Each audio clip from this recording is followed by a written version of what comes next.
That massive oil slick now covering some 600 square miles of the Gulf of Mexico, and it could start reaching the United States coast. Global ocean pollution is now also having a detrimental effect on human health. 8 million tons of plastic is entering our oceans from land every year, and some is ingested by marine life before sinking to the seabed. Between our marshes, the flower gardens to the west, and the Florida Keys, this oil spill could possibly absolutely destroy 3 of the most important ecosystems in the whole United States. The difference here is that this oil keeps coming, and it keeps pumping, and therefore there's no end in sight.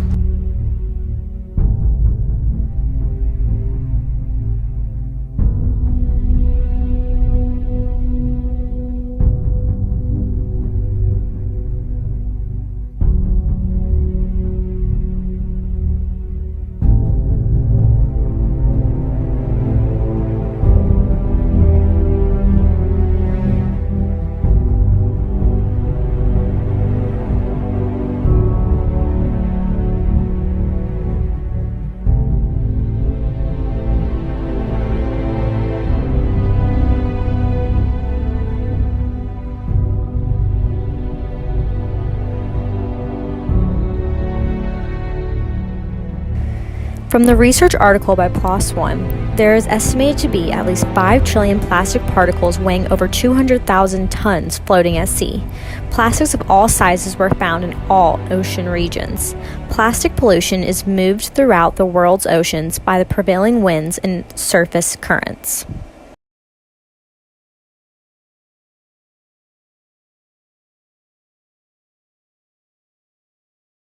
So, how have you seen marine pollution affect marine life? So, I mean, I haven't been to, the beach in a while or the ocean in a while, but the fact of the matter is that there are several scientists documenting issues of pollution with marine life. So there's the Great Garbage Patch in the Pacific Ocean, where we have a lot of especially plastic garbage that's built up. You hear stories every couple of weeks of like a whale that's washed up with its stomach full of garbage, sharks that have stomachs full of garbage. And so it's pretty obvious that pollution, especially in the terms of plastic pollution, has played a really big role in causing death to marine animals.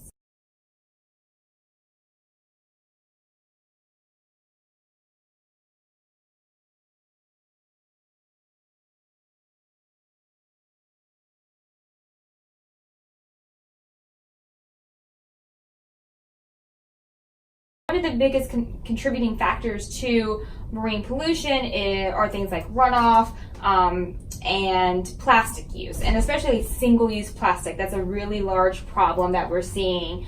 So, for example, sea turtles have straws that get stuck up their nose. There are like albatrosses that were feeding plastics to their babies.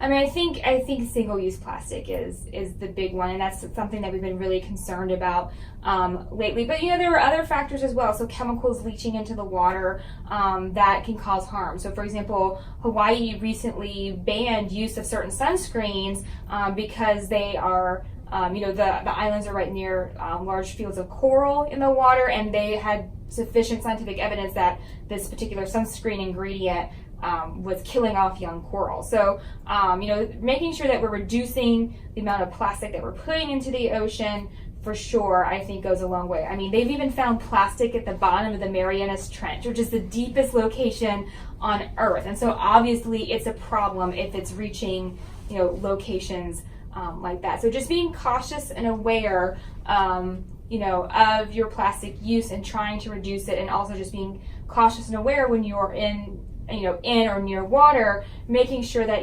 chemicals aren't leaking out and that you're not letting trash, float away in the water.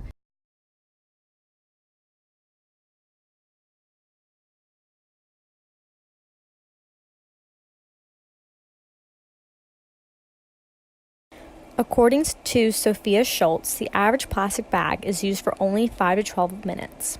It's not biodegradable, which means bacteria cannot decompose it like food waste. Instead, it slowly degrades into tiny pieces that still cause harm to the environment.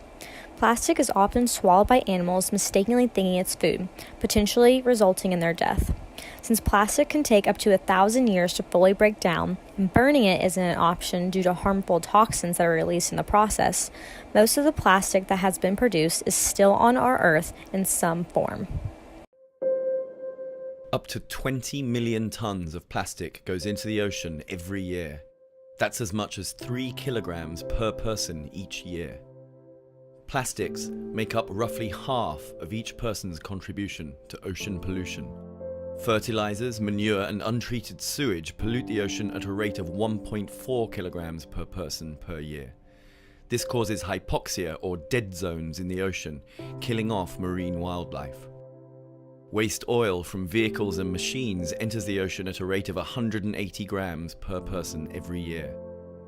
And other pollutants, like mercury, are introduced to the ocean in small but devastating amounts.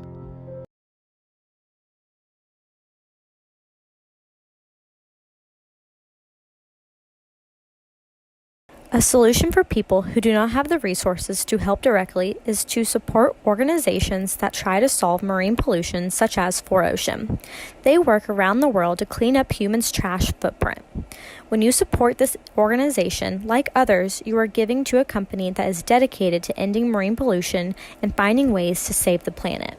So one thing you always want to be cautious of is like making sure you're not dumping things into the water that shouldn't be just dumped down the drain or into the water, things like oil and other hazardous materials.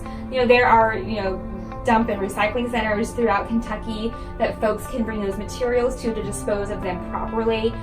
Single-use plastic is a really huge thing, and unfortunately, that's where a lot of our food is packaged in.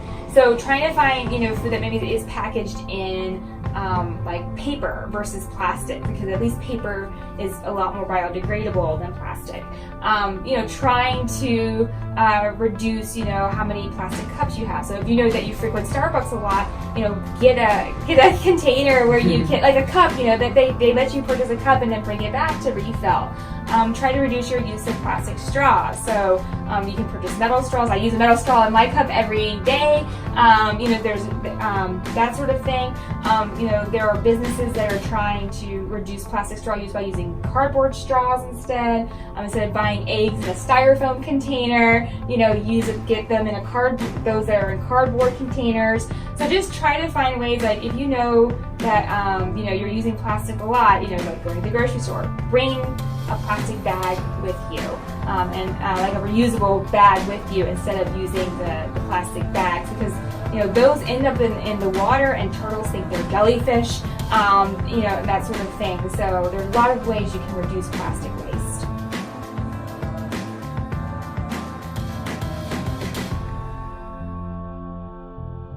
The University of Kentucky is trying to make an effort to reduce single-use plastic. So I know this past fall they had a program that was a joint effort between UK Sustainability, Dining and Recycling.